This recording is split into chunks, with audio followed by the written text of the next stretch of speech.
pada grupnya adalah S3, ya kan?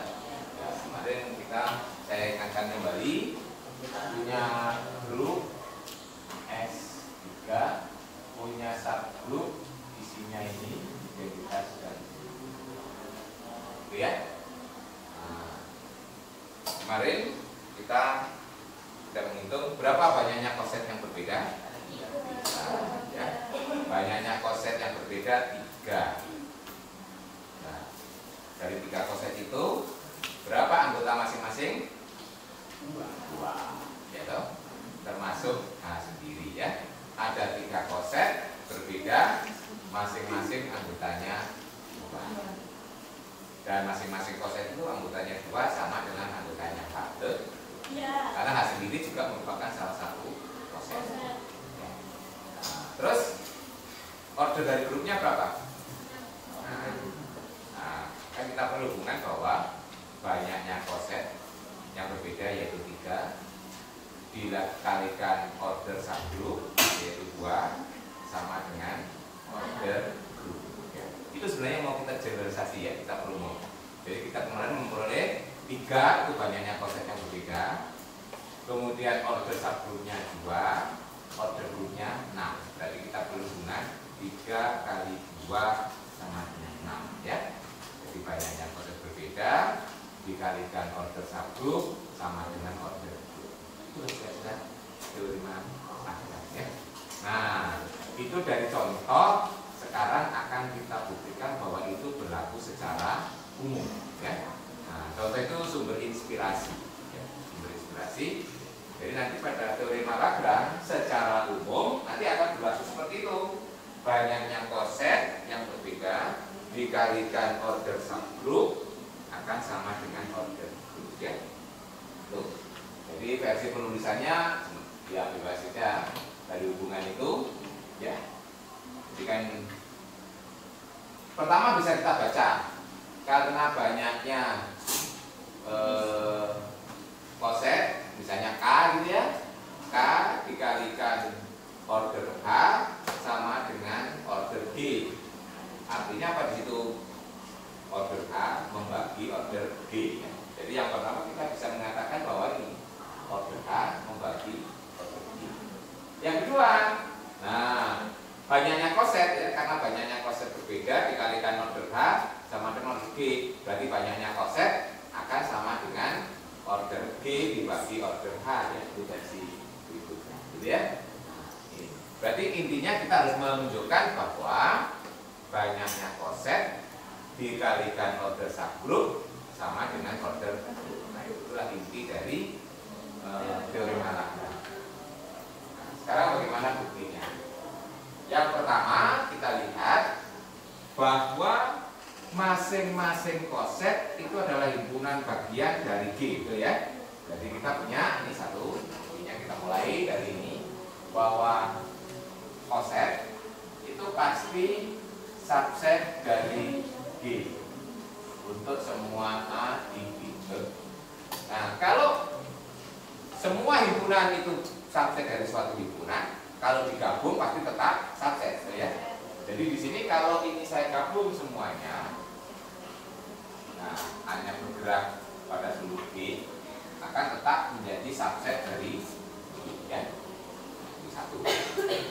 Kemudian sebaliknya, kalau saya ambil sembarang unsur di G, ya, sembarang unsur di G, misalnya saya ambil A itu di G, pasti A itu masuk di koset kakak. Sifat karena A itu dapat dilihat sebagai akar ini, ya. Nah, artinya apa di sini? A itu masuk di salah satu koset. Berarti A masuk di gabungan, betul? Kalau dia masuk di salah satu himpunan, pasti dia masuk di gabungan yang melibatkan himpunan itu, betul? Ya. Kalau X masuk di A, pasti X masuk A gabung apa saja, betul ya? Nah, dari sini berarti A ini kan kalau dari beda ya. Bentar ya. Ini saya beri X saja. X masuk di X A. Nah, artinya apa? Kalau kita gabung seluruhnya, berarti X itu akan masuk di gabungan seluruhnya. Gabungan A, A-nya di, betul ya? X-nya bergerak ya sekarang ya. Kalau dia masuk di salah satu pasti masuk. Nah karena XH itu salah satu dari AH ini, betul? Salah satu dari AH itu adalah X. Nah, kita ngambil X di G, ternyata X masuk di gabungan. Kesimpulan kita kan berarti G itu subset dari gabungan koset. Nah, dari 1 dan 2 ini kita peroleh bahwa G akan sama dengan gabungan semua koset. G, jadi dari 1 dan 2 diperoleh G itu sama dengan gabungan semua koset.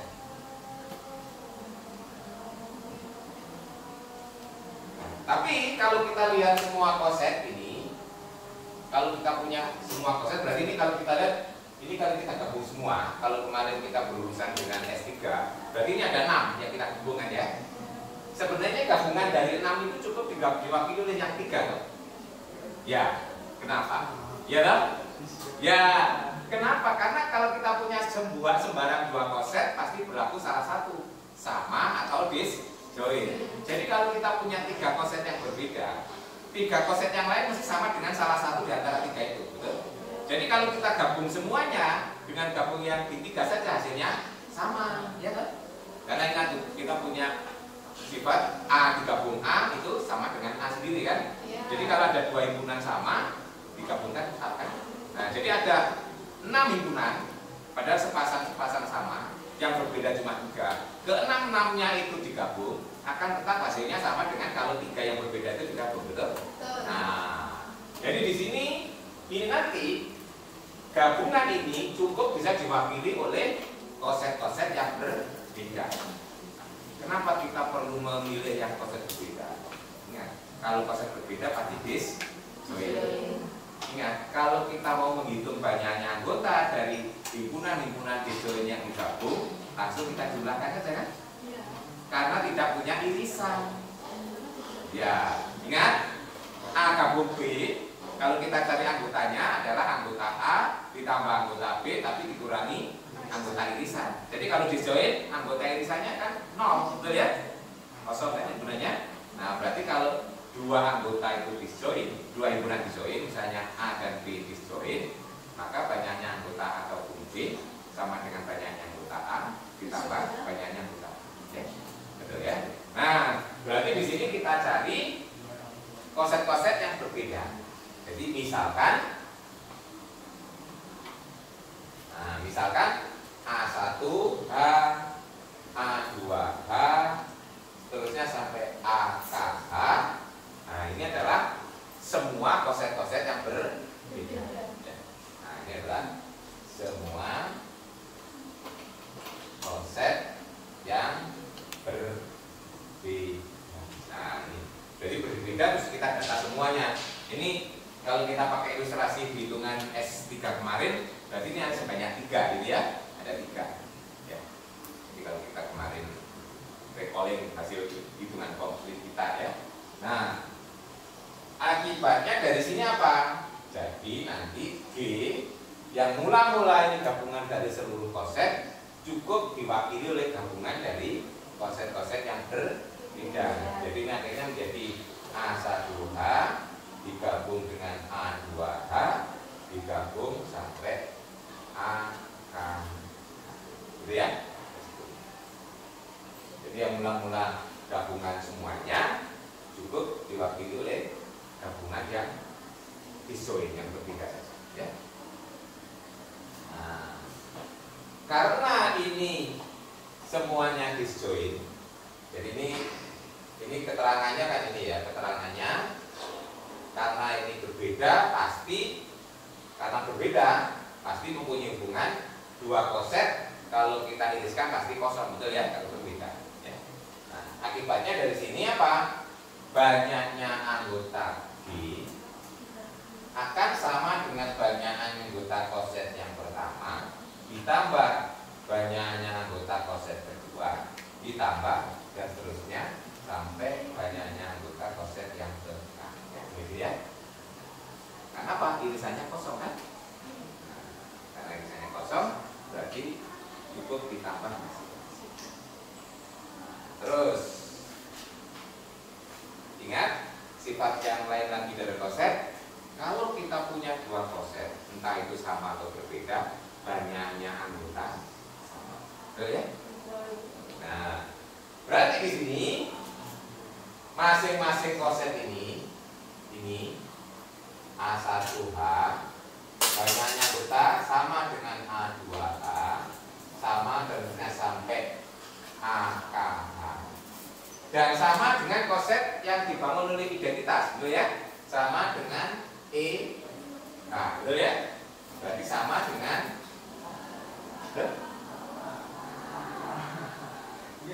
ya. Jadi akibatnya banyaknya anggota G akan sama dengan banyaknya anggota A ditambah banyaknya anggota A ditambah dan seterusnya. Nah ini kan sebanyak K, berarti akan sama dengan K kali banyaknya anggota A.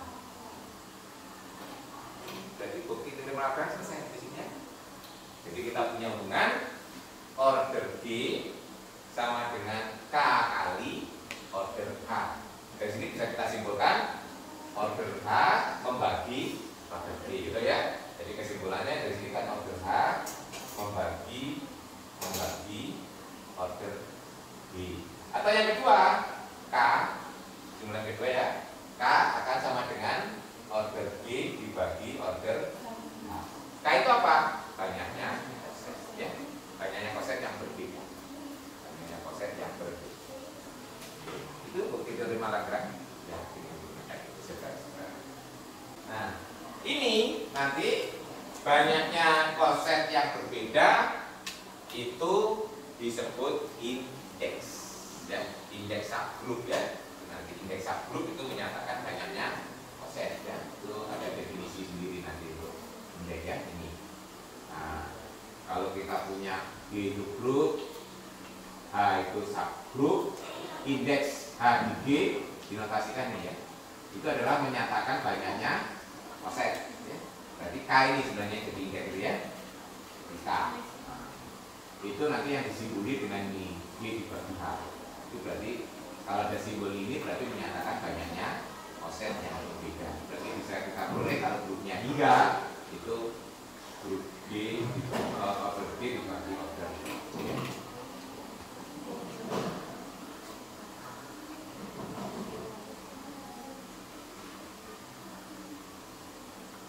Nah, ini bisa menjawab salah satu soal di kuis tadi ya.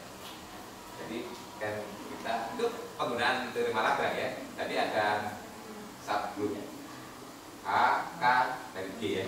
Nah, K itu subgroup sejati atau proper subset dari H. H proper subset dari G ya. Nah, order K 42. Order H yang mau dicari. Order G 420. Nah, itu kan menggunakan teori Lagrange. Berarti kemungkinan order H berapa saja? 84 atau 200. Bagaimana cara mencarinya? Ya tadi karena K itu subgroup dari H, berarti order H kelipatan dari order K. Berarti dari situ order H itu 42 kali sesuatu, gitu. Nah, sebut saja order H itu 42T, gitu ya. Nah, dari situ kan order H 42T. Padahal H itu subgroup dari G. Berarti order H harus membagi order G. Berarti 42T harus membagi 420. Berarti T harus membagi 10. Tuh, ya toh? Karena harus berbeda, proper nggak boleh sama toh. Nah, berarti T-nya tidak boleh 1, tidak boleh 10, betul? Ya, yang boleh 2 atau 5. Ya. Itu kan caranya gampang ya. Anak SD aja bisa cari. Itu berarti kan kalau kita nggak pakai persamaan tadi, berarti sama saja mencari suatu bilangan kelipatan dari 42, tapi membagi 420 ya. Carilah bilangan kelipatan 42 yang membagi 420. Anak SD bisa cari kan? Iya.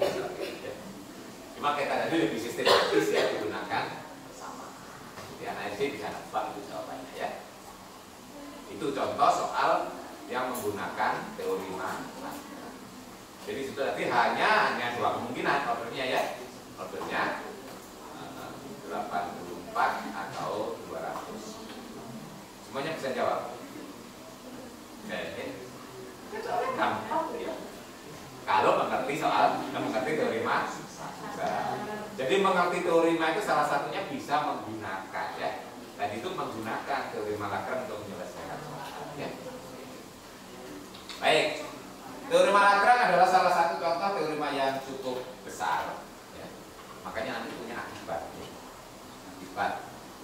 Akibat itu kalau dalam bahasa Inggrisnya apa? Apa? Corollary. Bukan color. Kalau kemarin nanti color ari. Colornya ari. Corollary ya. Nah, corollary itu kalau di Indonesia kan jadi akibat. Nah, biasanya kalau kita punya akibat itu sebenarnya suatu sifat yang buktinya tidak jauh-jauh dari teori. Biasanya buktinya singkat gitu ya, tidak terlalu jauh dari teori. Nah, di sini kita akan merumuskan apa saja akibatnya. Akibatnya pertama sebagai akibat dari definisi indeks ya. Indeks tadi kan menyatakan banyaknya koset yang berbeda. Padahal dari bukti teorema tadi kita kan sudah punya ini ya. Tuh ini kan banyaknya koset yang berbeda itu adalah G order G dibagi order H. Berarti indeks ya sama dengan order G dibagi order H ya. Jadi buktinya saya kira gampang kita cari ya. Nah, dari bukti teorema Lagrange kita punya hubungan banyaknya koset yang berbeda dikalikan order grup, order subgroup sama dengan order grup. Berarti banyaknya koset yang berbeda adalah order grup dibagi order subgroup. Padahal banyaknya koset yang berbeda itu indeks ya. Nah, berarti indeks sama dengan order grup dibagi order subgroup. Jadi buktinya sederhana ya. Diomongkan saja dan terbukti gitu ya. Anda boleh. Nanti diomongkan buktinya apa? Bilang. Kalau Pak ini ada buktinya nanti di video aja ya.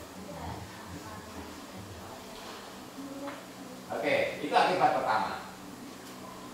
Akibat kedua, jika G itu grup hingga dan A itu anggota G, maka order A membagi order G. Jadi secara mudahnya order grup pasti order unsur pasti membagi order grup. Ya, coba lihat unsur dari S3. Ya, identitas itu ordernya 1 gitu. Koset yang panjangnya 2 ordernya 2. Kan kita punya 3 unsur yang merupakan koset panjangnya 2 berarti ordernya 2. Kemudian ada 2 unsur yang panjangnya 3 ya, mereka. Berarti dia ordernya 3. Jadi di S3 di situ unsurnya ordernya 1, 2 atau 3. Semuanya itu pasti membagi 6. Betul ya? Nah, itu ya, itu ilustrasinya. Jadi order unsur membagi order grup. Contohnya di S3 order unsurnya hanya 1, 2, 3 ya. Semuanya 1, 2, 3 itu membagi 6 ya. Bagaimana buktinya? Matematik itu sedikit-sedikit ditanyakan bukti ya. Kalau tidak dibuktikan tidak percaya ya. Makanya kalau ada ngomong dengan orang matematik, buktinya apa? Diomongi sering tidak percaya ya matematik. Nah, untuk akibat 2, pembuktiannya adalah karena A itu anggota G, kita bentuk subgroup yang dibangun oleh A ya. Ini misalkan akibat 2 ya. Buktinya kita bentuk, jadi misalkan H itu adalah subgroup yang dibangun oleh A. Masih ingat ya, subgroup yang dibangun oleh A isinya adalah perpangkatan dari A, betul ya? Jadi ini adalah A pangkat N, N-nya anggota Z. Ya. Pertanyaan saya, berapa banyak anggota H? Anggota itu H loh, H yang ini ya. Ini berapa banyak anggotanya? Oh, berapa banyak? Dia dibangun oleh A, berarti isinya perpangkatan. Berarti kan A pangkat 1, A pangkat 2, juga A pangkat min 1, A pangkat min 2 gitu ya. Nah, pertanyaan saya berapa banyak itu?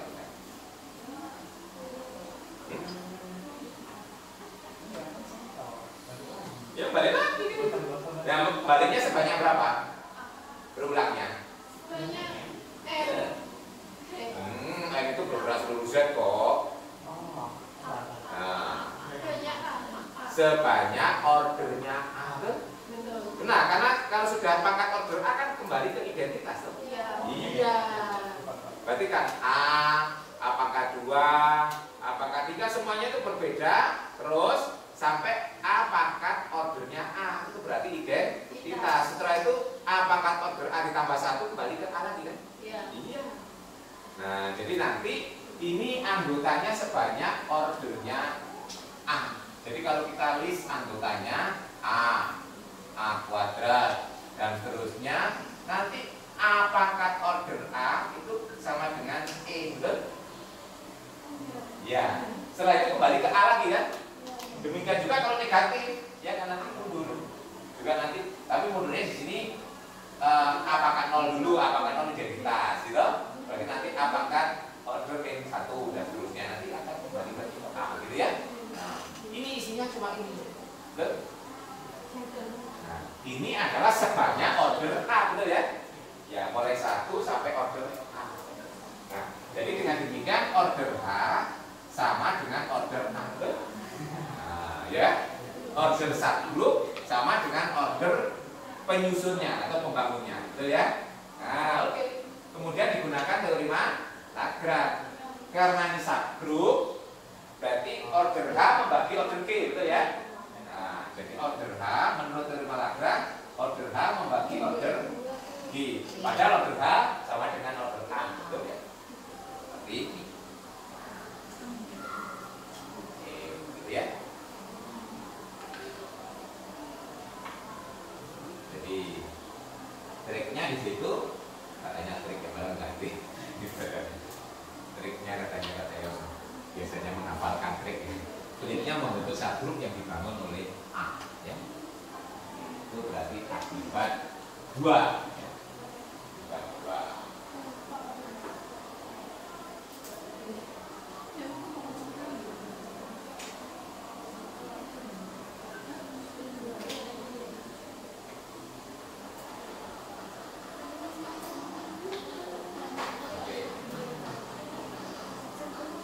Jadi nanti ini gunanya apa? Kalau kita menghitung order, hasilnya ternyata tidak membagi order grup, jelas salah, gitu ya. Nah, misalnya kita punya grup ordernya 12, contohnya Z12 ya. Terus kita menghitung order unsur, hasilnya kok 5, jelas salah. Nah, gitu ya. Karena 5 nggak mungkin membagi 12. Gitu ya. Bisa untuk kontrol. Ya. Baik. Kita lanjutkan ke akibat 3. Nah, ini yang keluar di soal kuis juga ya. Ini saya keluarkan karena gampang harusnya. Oke. Kalau kita punya grup hingga ordernya prima, maka dia adalah grup siklis. Prima itu paling kecil berapa? 2 ya. Berarti dia ordernya 2, 3, 5, 7, 11, 15, dan seterusnya ya. Nah, akibat 3.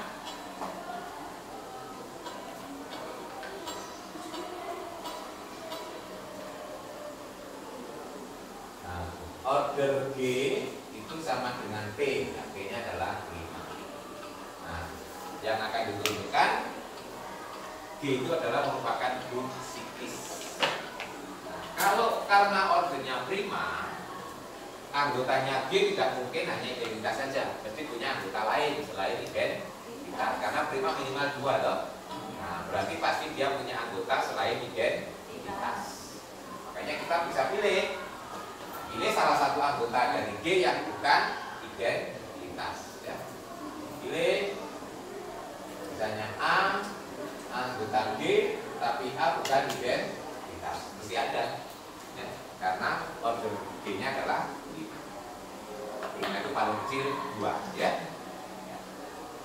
Oke. Ini sama strateginya dengan menggunakan ini. Atau bisa juga ya, kita bentuk seperti tadi. Misalkan kita punya H itu adalah subgrup yang dibangun oleh A ya. Nah, yang jelas H ini adalah subgrup dari G ya, subgrup dari G. Nah, berapa order dari H ya, gitu ya? Karena menurut teori Malagrad order H itu harus membagi order G. Berarti order H harus membagi P, gitu ya? Nah, jadi order H harus membagi P. P itu prima. Berarti order H kemungkinannya cuma 1 atau P, gitu ya? Berarti order H akan sama dengan 1 atau order H-nya P, ya? Nah, karena A-nya bukan identitas, nggak mungkin 1 ya. Kalau ordernya 1, isinya cuma identitas saja, betul? Akibatnya A harus identitas. Padahal tadi kita mengambil A-nya tidak sama dengan identitas. Berarti kesimpulannya order H harus P, betul ya? Nah, apa yang terjadi kalau order H harus P? Nah, order H sama dengan order G ya. Jadi kesimpulannya kita akan order H sama dengan P sama dengan order G. Padahal ini adalah hingga. Kan? Kalau kita punya himpunan bagian, banyaknya anggota sama, kali gal ya, pasti himpunannya sama, gitu. Yakin ya? Ya kalau nggak sama mesti ada yang lain nggak masuk, mesti berbeda atau banyaknya anggota ya, karena hingga. Tetapi kalau tak hingga, nggak boleh kita simpulkan itu. Contohnya Z, Z itu G-nya hanya adalah 2Z genap, betul ya? Itu banyaknya anggota H dan banyaknya anggota P sama. Banyaknya bilangan genap dan banyaknya bilangan bulat kan sama. Betul? Yakin? Iya, karena itu ekivalen ya. Ya ingat kemarin waktu berbicara banyaknya koset, kalau himpunan itu ekivalen, banyaknya anggota sama ya. Berarti banyaknya bilangan genap sama dengan banyaknya bilangan bulat. Tetapi himpunan bilangan genap tidak sama dengan bilangan bulat. Betul ya. Jadi kalau tak hingga, kesimpulan subset dan banyaknya anggota sama tidak menjamin himpunannya sama. Tetapi kalau hingga itu menjamin ya. Jadi kalau hingga, jadi G sama dengan H sama dengan I. Nah, berarti G adalah si karena G dibangun oleh satu unsur. Di sini jadi G sikis.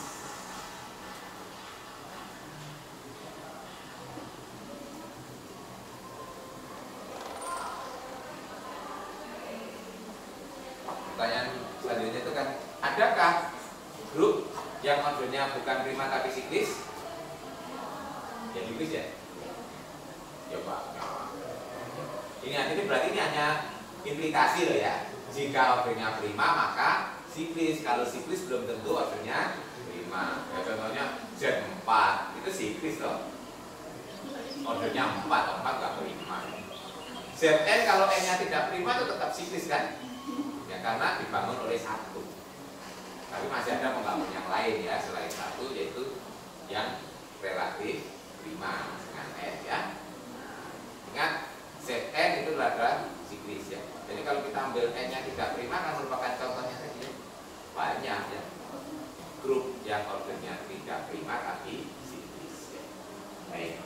Tetapi kalau dengan prima pasti, ya dipastikan dia siklis ya.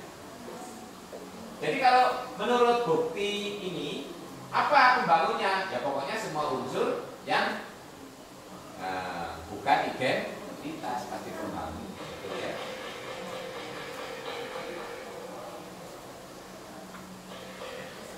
Contohnya apa? ZP, itu ya, P itu prima. Itu pembangunnya apa? Ya pokoknya selain 0, betul ya?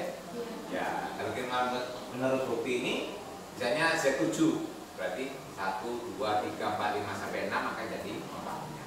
Ya, betul ya? Nah ini kan buktinya ya. Asalkan kita mengambil unsur bukan identitas, pasti menjadi pembangun. Jadi dari bukti itu sudah mencerminkan soal itu ya.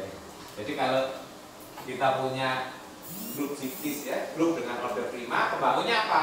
Ya asalkan bukan unsur identitas. Dari buktinya juga ya.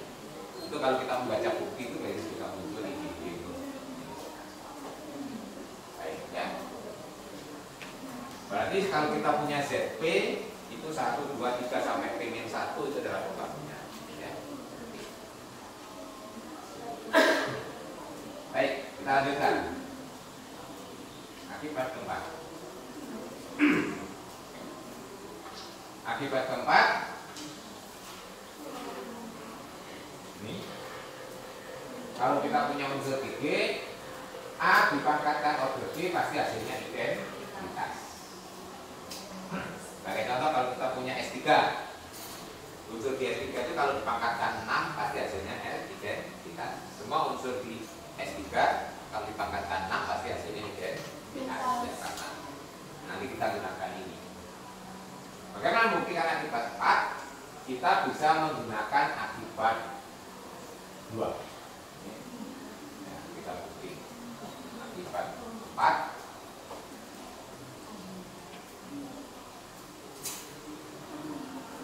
Nah, dari akibat 2 berlaku apa? Akibat 2 itu order A membagi order G, gitu ya. Jadi dari akibat 2 order A membagi order G. Berarti apa artinya di sini? Order G merupakan kelipatan order A, toh? Berarti saya bisa tulis order G itu sama dengan misalnya T kalikan order A ya. T dikalikan order A.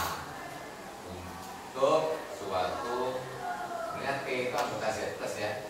Kenapa? Karena ini positif, ini si positif ini ya. Ya. Nah, berarti A pangkat order B akan sama dengan A dipangkatkan T dikalikan order A akan sama dengan A dipangkatkan order A pangkat lagi dengan T, gitu ya. Nah, A pangkat order A identitas. Berarti identitas pangkat T akan sama dengan identitas. Berarti A pangkat order group sama dengan identitas. Itu ya. Nanti ini pemakaiannya ya. Pokoknya semua unsur dalam grup dipangkatkan order grupnya akan sama dengan identitas. Nah, akibat 4 ini nanti bisa dipakai menunjukkan akibat 5. Akibat 5 itu Fermat. Nah, ini sudah ada dapatkan di teori bilangan semester kemarin ya. Teori 5 Fermat. Tapi di sana menggunakan sifat-sifat bilangan ya yang kita pakai ya. Nah, sekarang kita akan menggunakan teorema Lagrange untuk membuktikan teorema Fermat. Terutama di sini kita nanti akan lebih dekat ke akibat 4 ya. Nah, berarti untuk membuktikan akibat 5 perlu kita pilih G yang spesial gitu ya sebagai akibatnya. Ini kan berlaku untuk sembarang grup. Nah, untuk membuktikan akibat 5 harus kita pilih grup tertentu ya, mewakili G ya. Di sini karena mau berurusan dengan ini, kita gunakan Berikutnya ya, kita gunakan UP. Apa itu UP? UN lah, UN ya, UN dulu. UN. Nah, mana sering dipakai ya? UN itu adalah grup ya. Himpunannya apa? Himpunan semua bilangan bulat positif yang kurang dari N dan relatif prima dengan N, betul ya? Nah, operasinya apa? Perkalian modulo N ya, yang lengkap ya. Kalau perkalian saja nggak jadi grup ya, karena nanti dia terus keluar ya. Nah, perkalian modulo N ya. Jadi kalau kita menyebut grup itu mesti ada himpunan, ada operasi ya mesti ya. Nah, himpunan itu menyatakan elemennya, anggotanya apa saja, operasinya apa. Jadi sekali lagi UN itu adalah grup yang anggotanya apa? Berarti himpunannya apa? Bilangan bulat positif kurang dari N dan relatif prima dengan N. Operasinya perkalian modulo N. Coba contoh U4 ya. U4 isinya apa saja? 1, 3. U5 1, 2, 3. Oke. U6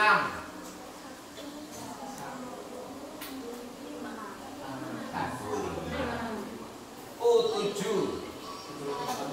1, 2, 3, 4, 5. Sekarang kalau P-nya prima, apa itu UP? Isinya UP. Isinya, anggotanya apa saja UP itu? Apa? Kita menyebutkan U5 apa saja anggotanya. Sekarang UP, anggotanya apa saja? Apa? Anggotanya apa saja UP? UP anggotanya apa saja? Tadi coba U7 anggotanya apa saja U7? Nah, berarti UP sampai P. Oke. 1, 2, 3 sampai P. Kenapa? Karena bilangan 1 sampai P-1 pasti relatif prima dengan P, betul?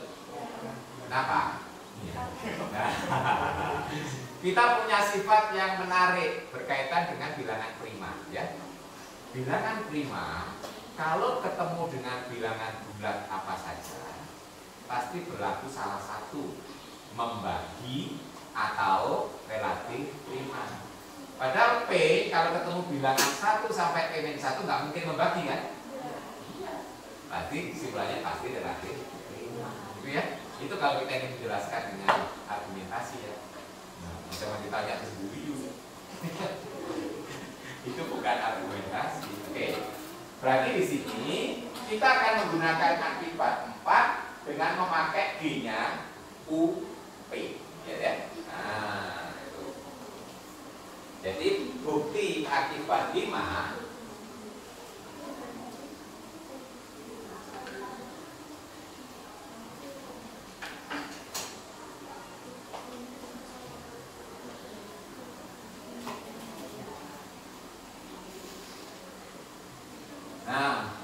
digunakan akibat 4 ya, digunakan akibat 4 dengan memilih apa? G-nya dipilih UP ya. UP berarti di sini anggotanya adalah 1, 2 sampai P-1 ya. Berarti order UP berapa? Order UP adalah P-1, betul ya? Nah, berarti nanti semua unsur di UP kalau dipangkatkan P-1 hasilnya apa? Identitas. Identitas itu apa di sini? Identitasnya apa di UP?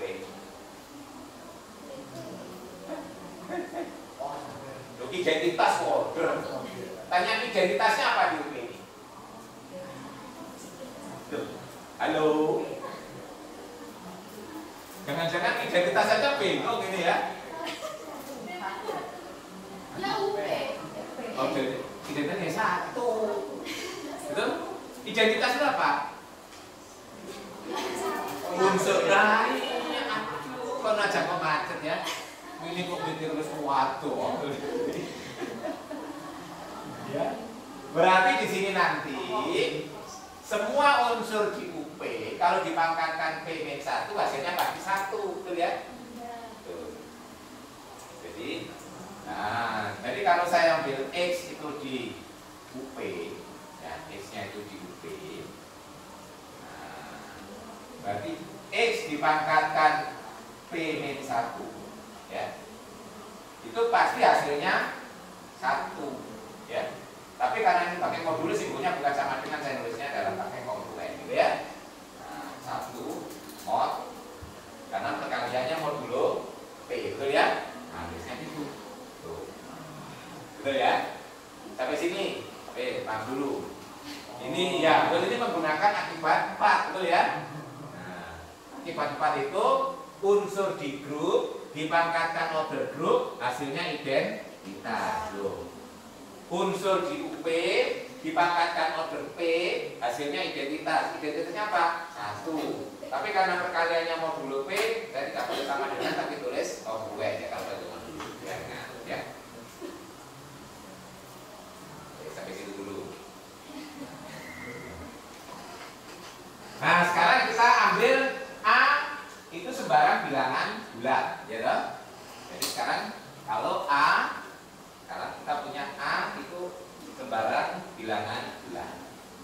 Bagaimana membawa ke sininya? Kita gunakan algoritma pembagian, algoritma Euclid. A kalau dibagi P, ya, A dibagi P akan menghasilkan sisa 0 sampai P-1, betul ya? Ya. Dari sini kalau kita gunakan algoritma Euclid, A dibagi P bisa kita tulis misalnya P kali I ditambah R, ya. Nah, dengan R-nya 0 paling kecil, paling kurang dari P, ya. Berarti di sini kalau kurang dari P berarti kemungkinannya 0, 1, 2 sampai P-1, ya. Dari sini bisa saya tulis R itu sebenarnya R itu adalah anggota dari 0, 1, 2 sampai P-1. Paham ya dari situ ya? Oke.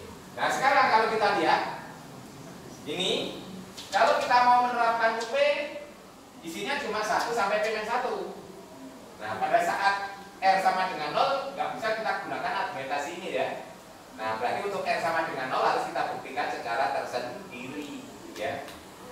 Nah, karena kalau anggota UP itu 1, 2 sampai P-1, padahal ini kemungkinannya R kan bisa 0 juga loh. Nah, berarti untuk 0 harus kita sendirikan buktinya. Jadi untuk kasus R sama dengan 0 kita sendirikan. Nggak boleh dicampur. Nah, untuk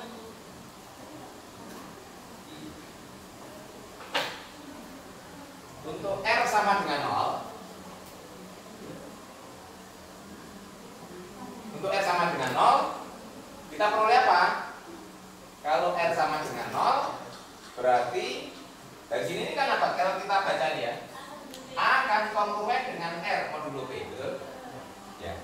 Jadi dari algoritma pembagian ini sebenarnya bisa kita baca ya dari sini ya, dari sini ini ya. Sebenarnya kan kita bisa menuliskan apa? A itu kongruen dengan R modulo B, betul ya? Kan modulo itu dilihat dari sisa pembagian kan ya?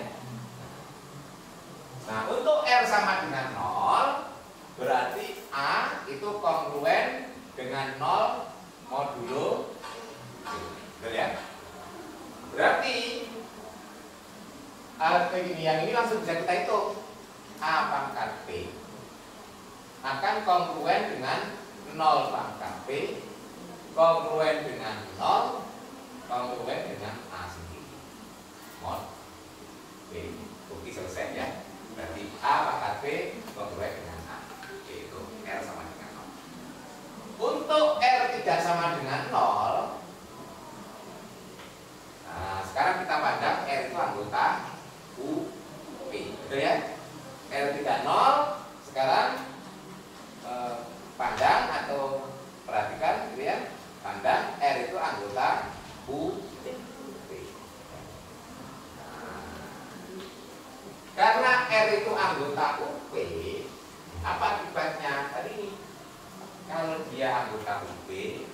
dipangkatkan P-1 mesti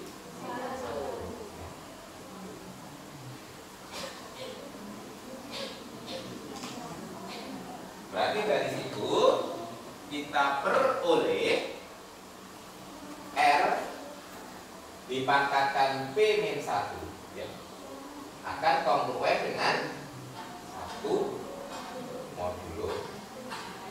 Betul, sampai sini. Ya. Nah, ini dari sini tadi.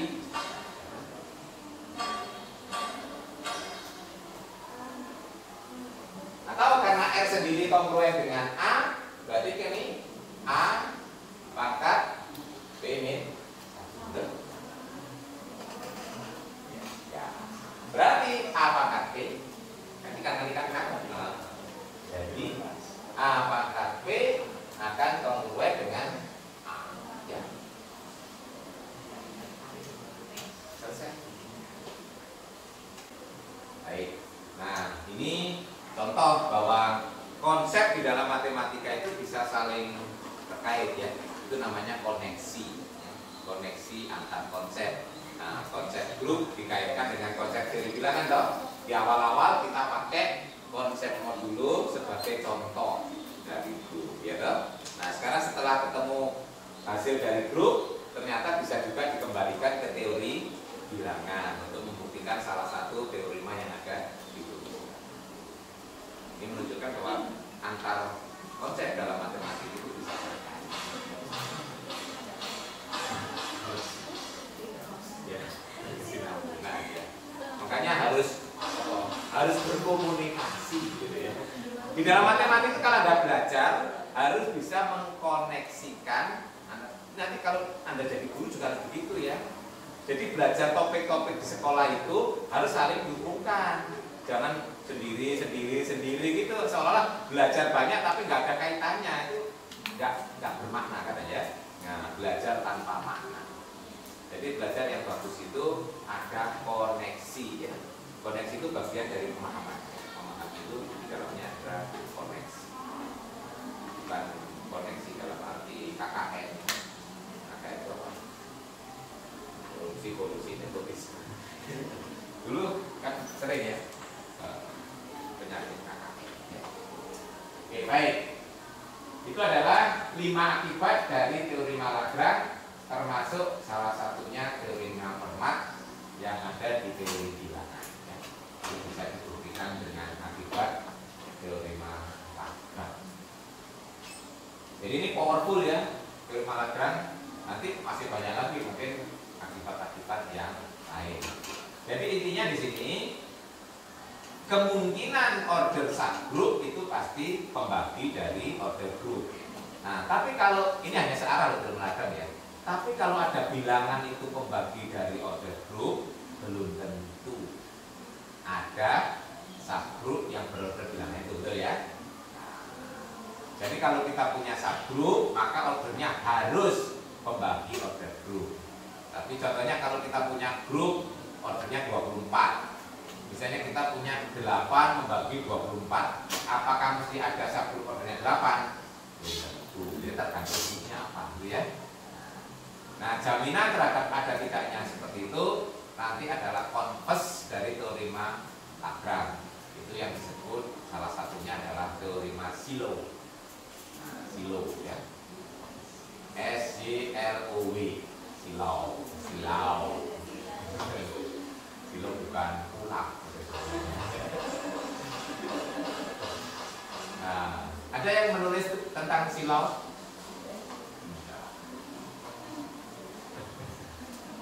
Itu bagus, itu juga pengembangan materi kita kan ya. Kalau Anda buat tulisan itu karena kita membahas teorema Lagrange, nah kebalikan dari teorema Lagrange satu-satunya dibahas dalam teorema Sylow.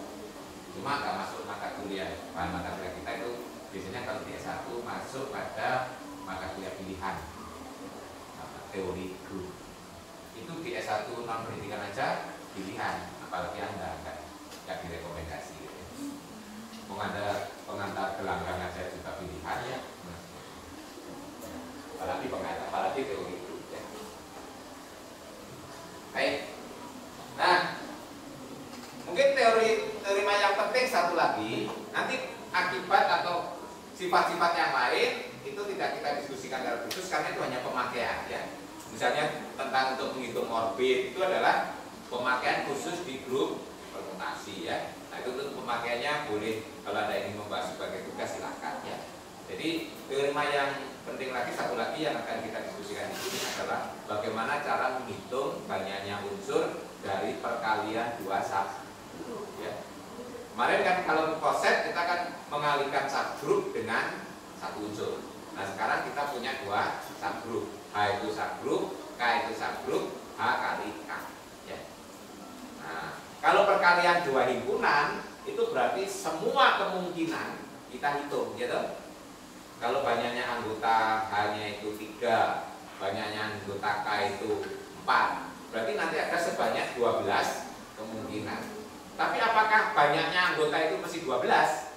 Belum tentu. Kenapa? Karena ada kemungkinan hasil kali dua unsur yang berbeda, dua pasang unsur yang berbeda hasilnya bisa sama, gitu ya.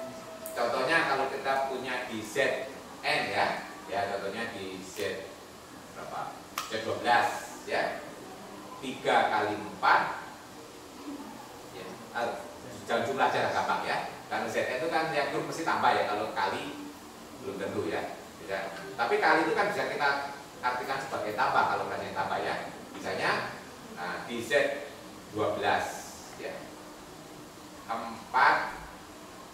ditambah 5 itu akan sama dengan 6 ditambah 3 gitu ya. Tuh. Jadi di sini kita nanti belum tentu menghitung banyaknya itu sebanyak itu gitu ya. Jadi contoh lagi kalau banyaknya anggota H itu 3, banyaknya anggota K itu 4, belum tentu banyaknya 12 gitu ya. Nanti mungkin ada unsur berbeda, tapi kalau dikalikan hasilnya sama ya. Ya, tapi 12 kita cari semua. Nanti yang sama kita coret. Nah, nanti yang sama kan cukup hitung satu kali. Nah, sekarang kita akan mau menghitung secara persis. Ya, itu kan kasus-kasus. Nah, tapi kalau ada diberikan grupnya sembarang, secara eksplisit kan nggak bisa ngitung. Misalnya diberikan hanya anggotanya 4, K-nya anggota 6, padahal G-nya anggotanya 12, gitu ya. Berapa banyak H kali K anggotanya? 4 kali 6 24. Nggak mungkin karena G grupnya aja cuma 12 gitu kan.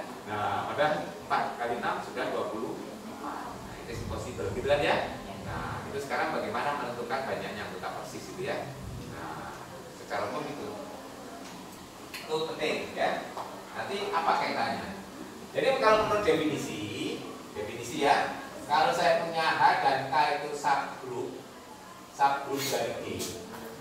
Definisi H kali K, ya H kali K itu adalah perkalian semua unsur di H dengan unsur di K, ya. Ini sepasang hanya di H, K-nya di K, gitu ya. Nah, tapi banyaknya anggota ini tidak harus banyaknya anggota H dikalikan banyaknya anggota K, karena ada kemungkinan unsur yang berbeda hasilnya sama. Ini perkara relatif ya. Tapi kalau operasinya tambah, H kali K bisa kita artikan H tambah K. Nah, karena saya berikan contoh di operasinya tambah aja biar gampang ya. Misalnya kita bekerja dengan Z 36 aja ya. Z 36 ininya. Nah, terus saya tulis hanya itu kelipatan 4. Ya, berarti isinya apa saja? 0, 4, 8, 12, 16, 20, 24, 28, 32. Betul ya? Nah, terusnya saya K-nya kelipatan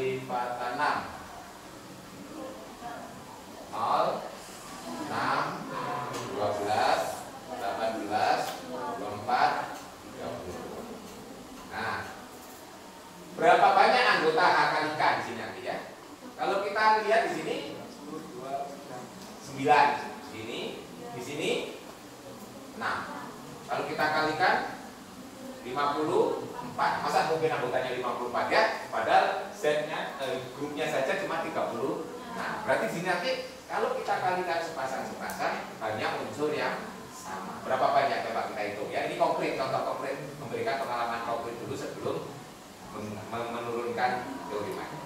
Saya buatkan tabel aja. Yang ke sini K-nya, yang ke sana H-nya aja. Ya. Ini saya tulis 6, 0, 6, 12, 18, 24, 32. Ini yang ini memanjang 0, 4, 8, 12, 16, 20, 24, 28, 32. Ini berapa? Ini 4. Operasi ini kan berarti tergantung grupnya loh ya. Di sini tambah berarti HK ini berarti H tambah K, betul ya? Kalau tambah. Ini 8, 12, 16, 20, 24, 28. Sini 6, 10, terus 14, 18, 22, 26, 30, 34, terus berapa? 38. Kira-kira 38.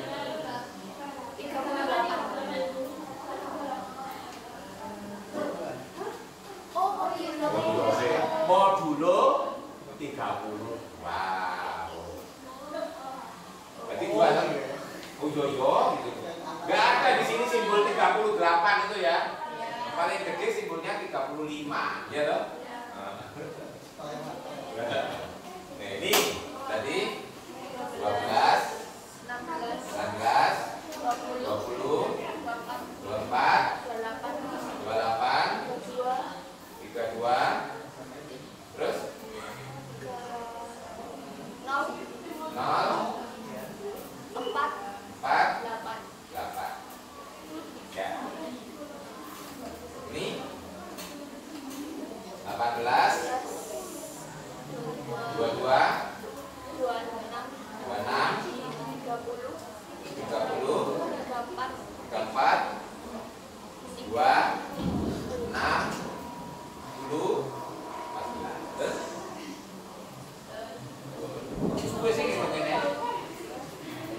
Ini 24, 28, terus 32, terus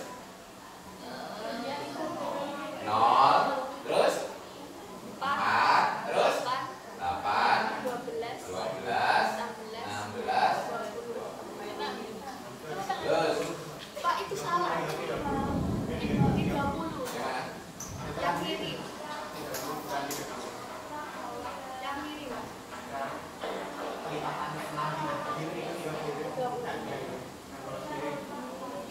Patokannya yang terakhir, Pak. Yang ini ya? Pojok kiri bawah. 0, 12, 18, 24. Lanjutannya 30. 30. Yang kelipatan 6. Lipatan 6. Iya. 6, 10, 14, 18, 22. Yang K kelipatan 6. Yang kelipatan. Yang K kelipatan. Berarti berapa? Berapa? Anda lucu aja bingung yang mana sih? Yang kiri sebelumnya kelipatan 6. Kiri paling kiri sendiri, yang bawah sendiri, Pak. 12. 24, 30. Oh ini tapi salahnya mulai sini. Iya. Ya mulai sini salahnya. Saya kan copy paste dari sini tadi ya. Di sini salah ya salah. Ya 30, terus 34, terus 2. 2, 6, 10, 14, 18, 22. Nah, sekarang yang kita hitung yang berbeda saja. Berapa banyak? 18. Betul ya? Tuh, kok bisa? Anda hitung yang berbeda saja. Kalau sama dicoret ya.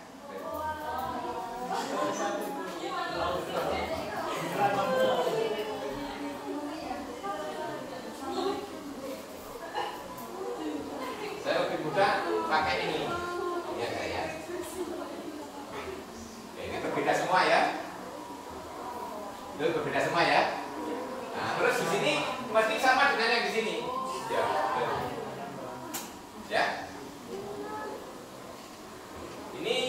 12 jangan dihitung lagi, sudah ada di sana, ya toh? 16 sudah ada, 20 sudah ada, ya. 24 sudah ada, semuanya sudah ada di sana kan? Betul. Jadi ini cuma ada 18 ya, 18. Jadi banyaknya di sini HK, ya kalau kita hitung ya, HK di sini cuma ada 8. Tuh ya. Nah, terus seluruhnya ini ada berapa? 54, 18 kali 3. Ini ada 3 blok ya. Blok 1, blok 2, blok 3. Artinya apa? Setiap unsur yang ada di blok merah ini akan ditulis sebanyak 3 kali. 0, 3 kali. 0 di sini ada, di blok sini ada, blok sini juga ada. Betul? Oh iya. Nanti 4 juga gitu. Di blok sini ada, blok di sini ada, blok di sini juga ada. Wow, menarik ya. Jadi ini jadi 3 blok. Nah, artinya apa? Setiap unsur tertulis sebanyak 3 kali.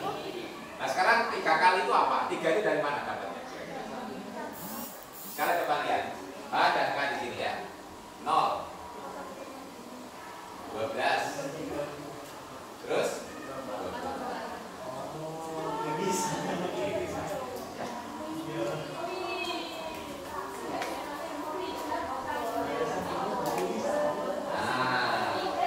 berarti 18 ini kan 3 blok toh? 18, 18, 18. 18 kali 3 itu sama dengan 54. Betul? 54 itu banyaknya anggota H dikalikan banyaknya anggota K. Jadi, nah, anggota H dikalikan anggota K itu sama dengan anggota HK dikalikan irisan. Betul?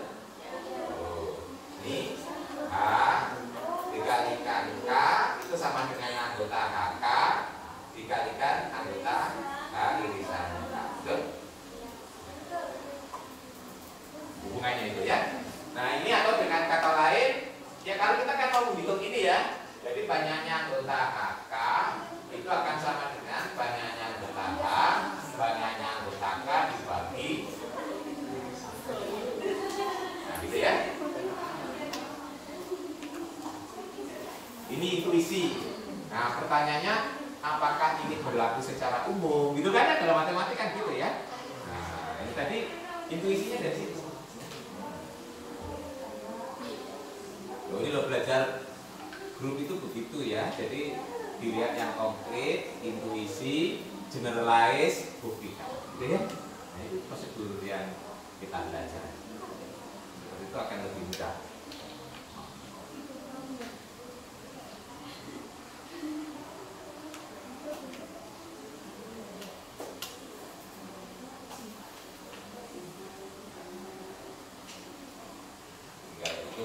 Sekarang buktinya, nah ini jadi nanti dibuktikan ya, setiap unsur di sini, ya, setiap unsur di sini ya, yang saya kotak merah, itu ternyata dapat ditulis sebanyak 3 kali.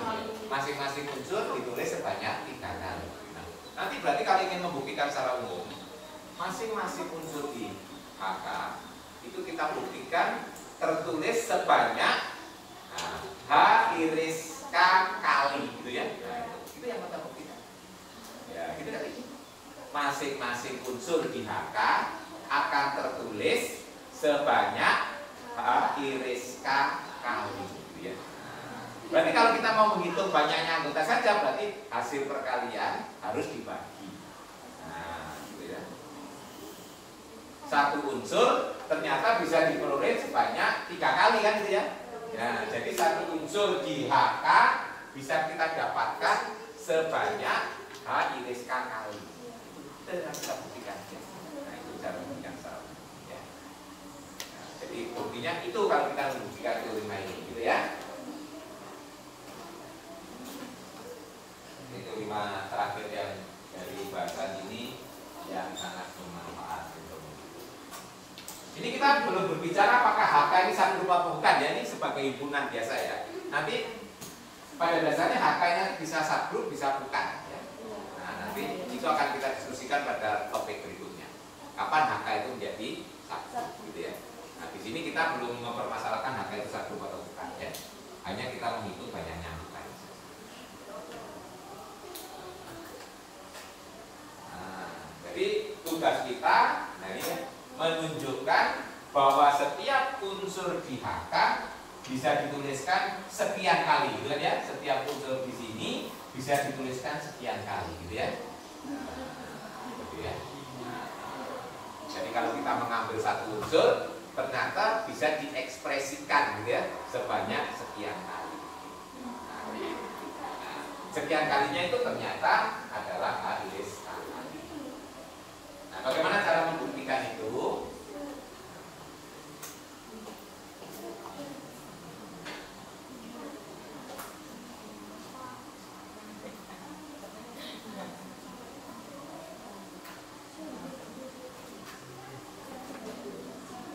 Jadi kalau kita mengambil unsur di HK, satu unsur di HK. Jadi misalnya kita punya H, K itu anggota HK. Nah, kita akan memperoleh ini berapa banyak kali bisa dituliskan, gitu ya. Pertama, kita mau mengkaitkan dengan banyaknya anggota dari irisan. Kalau saya punya T itu anggota H iris K. Nah, H iris K itu pasti subgroup dari H, juga subgroup dari K, gitu ya. Nah, padahal HK sendiri bisa kita tuliskan sebagai apa ini? H kali T dikalikan T inverse kali K. Betul? Sama ya. Ya. Ini artinya apa? Ini kan berarti sudah berbeda dengan H, toh? Berarti ini kita akan H aksen, ini K aksen. Kenapa? Kalau T-nya di irisan, H kali T kan tetap anggota H. Betul? Karena T juga anggota H kan? Nah, T inverse kali K juga anggota K. Ya, betul ya? Jadi ini bisa kita pandang yang kiri ini anggota H, yang kanan anggota K. Ya karena T anggota irisan. Kalau anggota irisan kan sekaligus anggota H juga sekaligus anggota K. Gitu? Berarti T dikalikan H juga anggota H, T inverse dikalikan K juga anggota K. Berarti ini H, K ternyata bisa ditulis sebagai H aksen, K aksen. Dari sini kesimpulan kita apa? At least paling sedikit banyaknya anggota, setiap anggota HK dapat ditulis T kali. Gitu? Ini kan bervariasi sebanyak T kan? Dari sini masing-masing anggota HK at least atau paling sedikit dapat ditulis sebagai ekspresinya T kali. Kenapa? Karena mungkin ada ekspresi lain yang bukan seperti ini kan? Paham? Berarti ini menyatakan paling sedikit sebanyak T. Gitu ya? Nah, jadi sini kesimpulannya masing-masing unsur di HK dapat ditulis paling sedikit T kali. Padahal kalau T itu bergerak berarti menyatakan banyaknya anggota irisan ya. Berarti paling sedikit H iris K kali ya.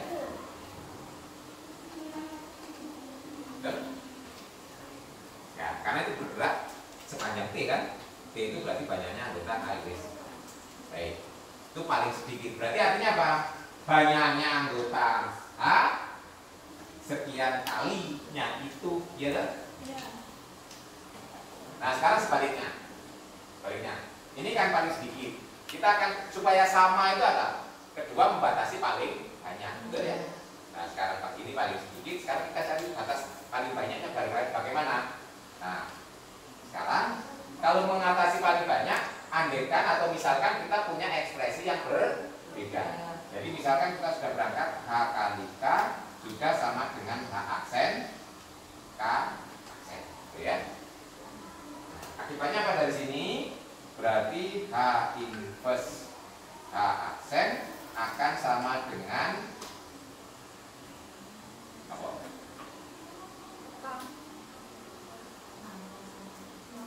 Ini dikalikan H di kiri, ini K inverse kanan ya.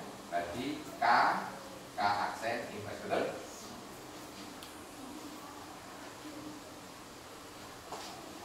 Ini K dikalikan K aksen, betul ya? Sekarang perhatikan H inverse H aksen itu anggota H. Yang kiri anggota H. Yang kanan K aksen inverse anggota K. Berarti karena ini sama. Berarti sekaligus anggota H dan anggota K. Berarti ini adalah anggota H iris K. Kita sebut saja ini adalah S. Misalnya ini adalah S. Ya. Ini berarti menyatakan apa? Masing-masing anggota HK paling banyak. Kenapa? Karena nanti ada kemungkinan bisa sama. Kalau bisa berangkat dari sini, ini kan bisa sama loh. Jadi banyaknya S itu bisa lebih sedikit, banyaknya ini bisa lebih sedikit daripada ini ya. Jadi paling banyak adalah sebanyak beratnya S. Itu ya, paling banyak. Jadi dari kesimpulan yang kedua, masing-masing unsur di HK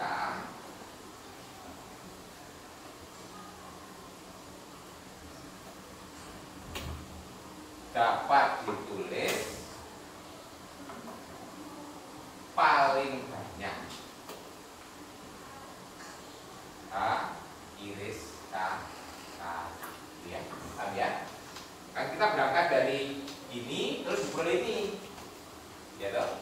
Nah, kan bisa lebih sedikit gitu ya.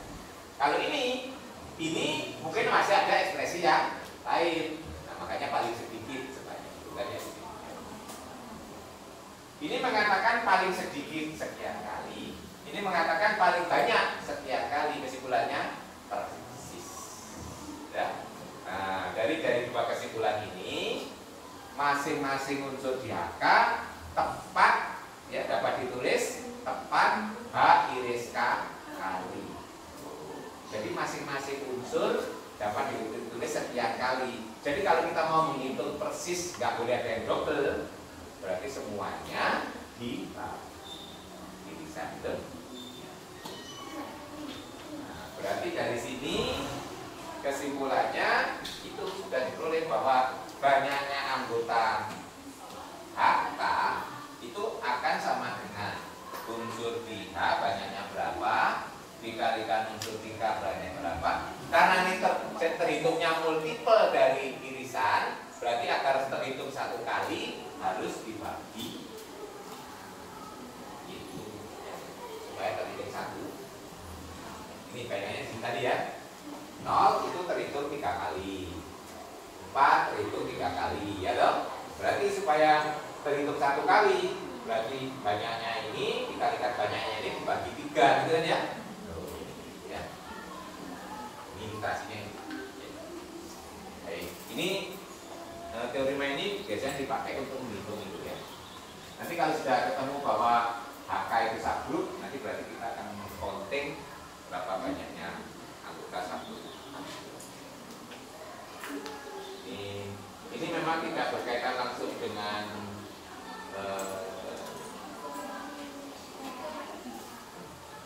teorema utamanya, ya. Teorema Lagrange, tapi ini ada kaitannya. Ya. Ini nanti kalau H iris K itu hanya identitas, nah itu berarti banyaknya anggota HK itu persis banyaknya anggota H dikalikan banyaknya anggota K. Jadi nanti banyak subgroup itu irisannya cuma identitas saja, gitu ya. Baik.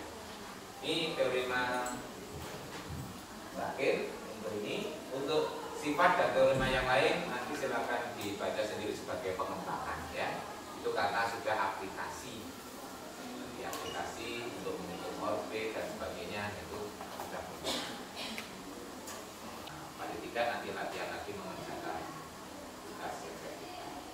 itu minimalis tuh ya. Nanti kalau ini banyak ya soal-soal yang ini ya di kalian. Kalau di kalian kurang, cari soal di buku lain ya. Di bukunya Bilber, bukunya Einstein, ya, bukunya Miklin, bukunya Silkov ya. Kalau cari banyak buku tentang grup ya. Kalau kurang banyak lagi browsing di internet ya. Nanti cari masalah yang berkaitan dengan teori Lagrange ya. Problem related to Lagrange theorem kali ini soal bahasa Inggris ya. Problem related to Lagrange theorem bahasa Inggris ya. Kalau yang bahasa Inggris ya, jadi masalah yang berkaitan dengan teori Lagrange ya. Kalau ada dalam bahasa Inggris pastinya. Kalau Mary kasih tugas tulis saya terjemahkan.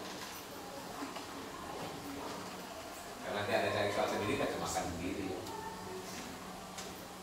Jawab pakai Google Translate. Baik, masih ada pertanyaan? Ya, alhamdulillah kita sudah menyelesaikan teori Lagrange dan akibat. Ya.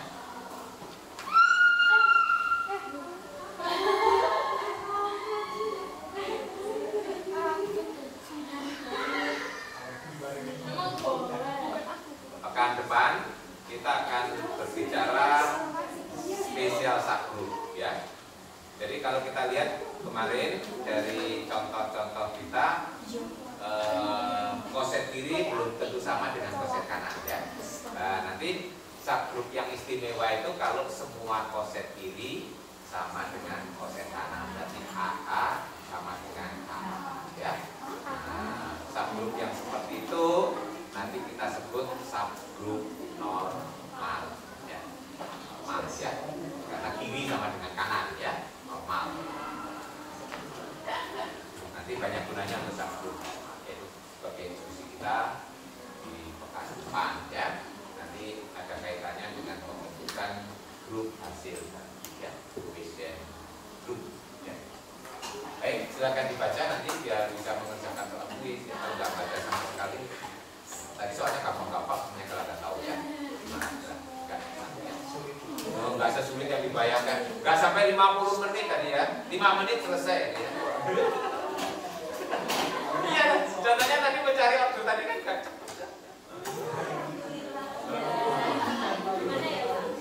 Lalu dikasih 50 menit banyak yang nggak selesai juga ya. Oke, baik. Itulah pentingnya literasi ya. Membaca. Membaca itu jendela